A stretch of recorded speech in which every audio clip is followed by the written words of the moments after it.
दोस्तों आज के इस वीडियो में हम बात करने वाले हैं जो प्रॉक्सिमिटी सेंसर होती है उस सेंसर में जो पीएनपी एनपीएन होता है इसका मतलब क्या होता है। और जब भी हम कभी सेंसर का इस्तेमाल करने जाते हैं तो सेंसर का वायरिंग हम किस प्रकार से करेंगे उस वायरिंग के बारे में भी हम डिस्कस करने वाले हैं। तो सबसे पहले हम बात करते हैं कि जो प्रॉक्सिमिटी सेंसर है वो सेंसर आखिर होता क्या है।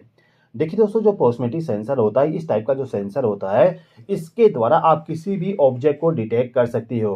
अब कौन से टाइप का आप ऑब्जेक्ट डिटेक्ट करते हो वो डिपेंड करता है कि आपका जो सेंसर है वो कौन से टाइप का है। जैसे कि इंडस्ट्री में सबसे ज़्यादा प्रॉक्सिमिटी सेंसर जो इस्तेमाल किया जाता है वो इस्तेमाल किया जाता है इंडक्टिव इंडक्टिव टाइप का प्रॉक्सिमिटी सेंसर। और दूसरा होता है कैपेसिटिव टाइप का प्रॉक्सिमिटी सेंसर। तो आपका जो इंडक्टिव सेंसर होता है ये सेंसर केवल मेटल ऑब्जेक्ट को डिटेक्ट करेगा। यदि आपको किसी मेटल ऑब्जेक्ट को डिटेक्ट करवाना है, जैसा कि मेरा जो टेस्टर है इस टेस्टर को यदि मुझे डिटेक्ट करवाना है तो मैं इस्तेमाल करूंगा इंडक्टिव सेंसर। इसके अलावा यदि मुझे किसी पेपर को, जैसे कि ये वाला जो पेपर है इसको मुझे यदि डिटेक्ट करवाना है या फिर किसी लकड़ी को डिटेक्ट करवाना है या फिर किसी लिक्विड को डिटेक्शन करवाना है तो इस कंडीशन में जो सेंसर मैं इस्तेमाल करूंगा वो मैं करूंगा कैपेसिटी टाइप का जो सेंसर होता है वो डिटेक्ट करता है वुड को, पेपर को। इसके अलावा आपका जो लिक्विड होता है लिक्विड को भी कैपेसिटिव सेंसर डिटेक्ट कर सकता है। इसके अलावा और भी बहुत सारी चीजें होती है जिसको डिटेक्ट कर सकता है, लेकिन मोस्टली हम इन्हीं सभी के लिए इस्तेमाल करते हैं। ठीक है दोस्तों, अब जो आपका सेंसर होता है वो सेंसर को यदि आप देखोगे तो आपको बहुत सारा डिटेल लिखा हुआ मिल जाएगा। अब इन सभी का मतलब क्या होता है सबसे पहले हम समझ लेते हैं। जैसे कि जो सेंसर होता है इस सेंसर में सबसे पहले आपको देखने को मिल जाएगा जहां पर लिखा हुआ है 5 वोल्ट से लेके 40 वोल्ट डीसी पावर सप्लाई। मतलब कि इस सेंसर को यदि मुझे ऑपरेट करवाना है तो मुझे कनेक्ट करना पड़ेगा 5 वोल्ट से लेके 40 वोल्ट का डीसी पावर सप्लाई। इसके बाद इस सेंसर में लिखा हुआ है यहाँ पर SN08mm। इसका मतलब क्या होता है समझते हैं। देखिए मैं यहाँ पे लिख देता हूँ SN, इसके सामने लिखा हुआ था 08mm। ठीक है, जो एसन लिखा होता है इसका मतलब होता है कि जो हमारा सेंसर है इस सेंसर का ऑपरेटिंग रेंज कितना है। जैसे कि इस सेंसर के सामने कितना दूरी पे कोई टारगेट आता है तो उसको डिटेक्ट कर लेगा, उसका डिस्टेंस लिखा होता है। इस सेंसर का ऑपरेटिंग डिस्टेंस है 8 mm। मतलब कि 8 mm के दूरी पे यदि कोई टारगेट आता है तो इस कंडीशन में सेंसर मेरा उसको डिटेक्ट कर लेगा। यदि कोई टारगेट 8 mm से भी ज्यादा दूरी पर है तो इस कंडीशन में सेंसर उसको डिटेक्ट नहीं कर पाएगा। अब इसके बाद आपको यहाँ पे लिखा हुआ मिल जाएगा मैक्सिमम लोड और उसके सामने लिखा हुआ है 300 मिली एम्पियर।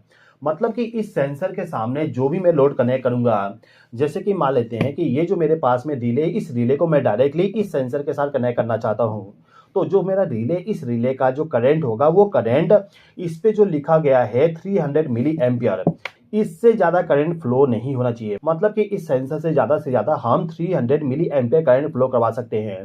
अब इसके बाद में हमें यहाँ पे देखने को मिल जाएगा लिखा हुआ है एनपीएन एनओ। अब इसका मतलब क्या है इसको समझते हैं।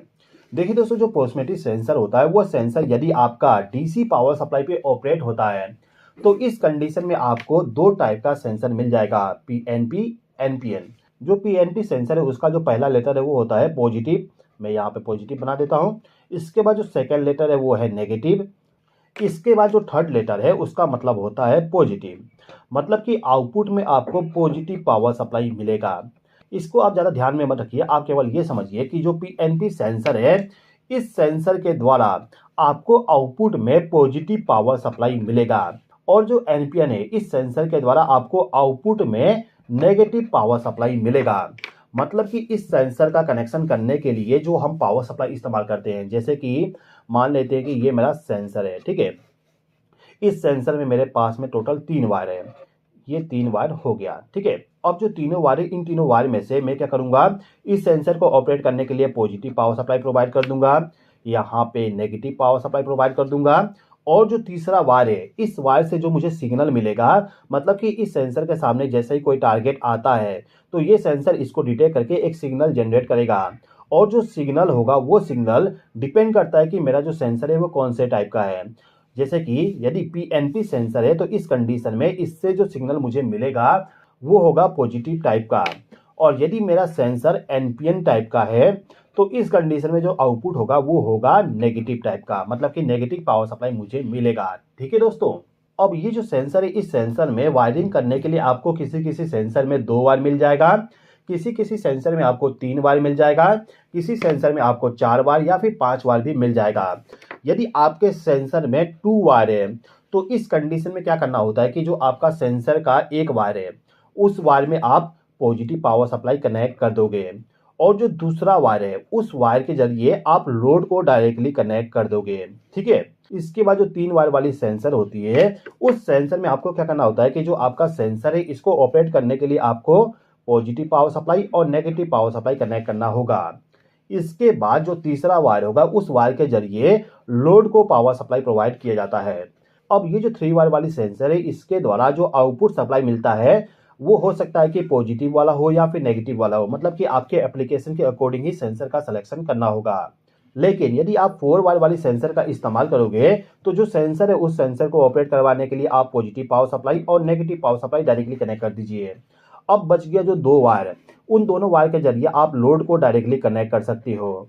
मतलब कि लोड को कनेक्ट करने के लिए आपके पास में 2 ऑप्शन होगा। इन दोनों वायर में से एक जो वायर होगा उसमें आपको पॉजिटिव पावर सप्लाई मिलेगा और दूसरे वायर में आपको नेगेटिव पावर सप्लाई मिलेगा। तो आपके एप्लीकेशन के अकॉर्डिंग आप दोनों में से एक वायर का सिलेक्शन करके वायरिंग कर सकती हो। मतलब कि 3 वायर के जैसे ही सब कुछ होता है, बस केवल 4 वायर में आपको दोनों ऑप्शन मिल जाएगा, पीएनपी और एनपीएन वाली। आपको पॉजिटिव पावर सप्लाई चाहिए या फिर नेगेटिव पावर सप्लाई चाहिए, आप सिलेक्शन कर सकते हो। इसके बाद जो 5 वायर वाली सेंसर होती है उस सेंसर को ऑपरेट करवाने के लिए आप पॉजिटिव पावर सप्लाई और नेगेटिव पावर सप्लाई कनेक्ट कर दीजिए। ठीक है। इसके बाद जो बाकी 3 वायर है वो होते हैं रिले आउटपुट वाली वायर। जैसे कि जो हमारा इस प्रकार का रिले होता है, इस रिले को ऑपरेट करने के लिए हम फेज सप्लाई और न्यूट्रल सप्लाई, मतलब कि positive power supply negative power supply connect कर देते हैं तो हमारा रिले ऑपरेट होता है। सेम प्रकार से हमारा जो सेंसर है उसको ऑपरेट करने के लिए हम 2 वायर में पावर सप्लाई प्रोवाइड कर देंगे। इसके बाद जो बाकी के 3 वायर होते हैं वो होते हैं एनओ एनसी कॉन्टैक्ट। जैसे कि इस रिले में यहाँ पे एनओ कॉन्टैक्ट है, यहाँ पे एनसी और यहाँ पे कॉमन टर्मिनल है। सेम इसी प्रकार से जो आपका 5 वायर वाली सेंसर होगी, इस सेंसर के अंदर भी एक रिले लगाया गया होगा जिसके द्वारा आपको 3 वायर मिल जाएगा रिले के लिए। मतलब कि कॉमन, एनओ और एनसी वाला ऑप्शन मिल जाएगा। जो आपका कॉमन वायर है आप इनपुट पावर सप्लाई कनेक्ट कर सकती हो। इसके बाद जो एनओ एनसी कॉन्टैक्ट है इसका इस्तेमाल करके आप लोड को डायरेक्टली कनेक्ट कर सकते हो। तो मैंने आपको ये तो बता दिया कि जो सेंसर है उसमें आपको 2 वायर, 3 वायर, 4 वायर या फिर 5 वायर भी मिल जाएगा और इन सभी वायर का इस्तेमाल करके कनेक्शन कैसे करोगे मैंने आपको बता दिया। अच्छा दोस्तों, वीडियो को एंड करने से पहले मैं आपको एक और चीज बता देता हूँ कि जो सेंसर का वायर होता है उस सेंसर के वायर का एक कलर कोडिंग होती है। जैसे कि आपका जो सेंसर है उस सेंसर के ऊपर में जो डायग्राम बना होता है वो डायग्राम यदि मिट भी जाता है तो इस कंडीशन में आप केवल वायर को देख के आसानी से कनेक्शन कर सकते हो, कनेक्शन आपका गलत नहीं होगा। देखिए जो 3 वायर वाली सेंसर होती है उस सेंसर में आपको टोटल 3 वायर मिलेगा, जिसमें एक वायर होता है ब्राउन कलर का, दूसरा होता है ब्लू कलर का और तीसरा होता है ब्लैक कलर का। तो मैं यहाँ पे लिख देता हूँ 3 वायर यहाँ पर टोटल है। जो ब्राउन वायर होता है उस वायर में आपको हमेशा पॉजिटिव पावर सप्लाई कनेक्ट करना होगा। मतलब कि इस सेंसर को ऑपरेट करने के लिए जो डीसी पावर सप्लाई आप कनेक्ट करोगे उस डीसी पावर सप्लाई का जो पॉजिटिव पावर सप्लाई होगा उसको ले जाके हमें ब्राउन वायर के साथ कनेक्ट करना होता है। और जो ब्लू वायर है इस वायर के साथ में हमें नेगेटिव पावर सप्लाई को कनेक्ट करना होता है। मतलब कि सेंसर को ऑपरेट करने के लिए जो पावर सप्लाई दिया जाएगा उस पावर सप्लाई का जो पॉजिटिव पावर सप्लाई है वो दिया जाएगा ब्राउन वायर में, नेगेटिव पावर सप्लाई प्रोवाइड किया जाएगा ब्लू वायर में। जो ब्लैक वायर होता है उसके जरिए आपको आउटपुट पावर सप्लाई मिलेगा, जिसके जरिए आप किसी भी रिले को या फिर किसी भी लोड को डायरेक्टली चालू बंद कर सकते हो। ठीक है दोस्तों। तो दोस्तों आज के इस वीडियो के द्वारा आपने ये सीखे कि जो प्रॉक्सिमिटी सेंसर होती है वो सेंसर 2 टाइप का होता है, इंडक्टिव सेंसर और कैपेसिटिव सेंसर। इंडक्टिव सेंसर का इस्तेमाल करते हैं हम मेटल ऑब्जेक्ट को डिटेक्ट करने के लिए और कैपेसिटिव सेंसर का इस्तेमाल हम करते हैं पेपर, वुड, लिक्विड को डिटेक्ट करने के लिए। इसके बाद हमने ये सीखे कि जो हमारा सेंसर होता है वो सेंसर को लोड के साथ कनेक्ट करने के लिए हमें ये देखना पड़ता है कि जो हमारा सेंसर है उसका करंट रेटिंग कितना है। इसके बाद हमने ये सीखे कि जो सेंसर है उसमें पीएनपी क्या होती है, एनपीएन क्या होता है। इसके बाद जो सेंसर है इसका वायरिंग किस प्रकार से किया जाएगा पूरा डिटेल से मैंने आपको बता दिया। दोस्तों ये जो सेंसर है इस सेंसर का कनेक्शन हम बहुत सारे तरीके से कर सकते हैं। मोस्टली कंडीशन में हम 12 तरीके से इसका कनेक्शन करते हैं। किस प्रकार से पूरा कनेक्शन किया जाता है यदि आप पूरा डिटेल से सीखना चाहते हो तो इसका वीडियो मैंने ऑलरेडी बना दिया हो। उस वीडियो को देखने के लिए ये जो राइट वाला वीडियो है इस वीडियो पे क्लिक करके उसको देख लीजिए, आपको पूरा नॉलेज मिल जाएगा। आई होप कि वीडियो पसंद आएगा। वीडियो को देखने के लिए धन्यवाद।